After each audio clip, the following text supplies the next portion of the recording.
10-iyun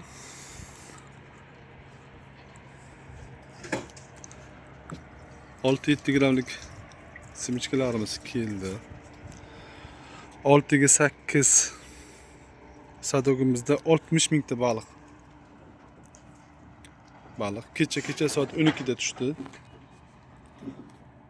Hozir baliqlarni ovqatga tayyorlashni ko'ramiz. O'sha ovqatlanishga ham kirib ketdi baliqlarni.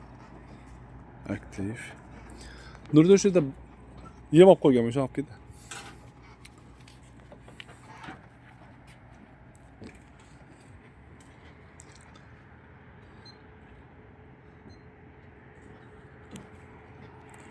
Mana shuni olib ketdi.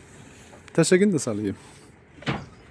Kechasi mana olib kelingan 12 da olib kelgan baliqlarimiz.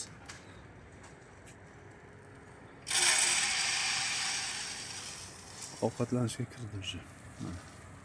Har qayerga tashlanadi.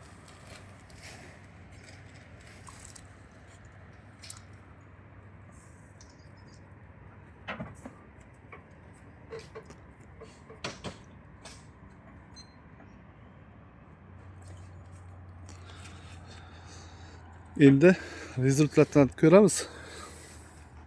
60 mingta baliqni shu bitta sadokda boqib natijasini kuzatib boramiz. Mana baliqlar to'liq oziqlanishga kirgan. Shu ovqatlanyapti. Kecha soat 12 da kelgan baliq.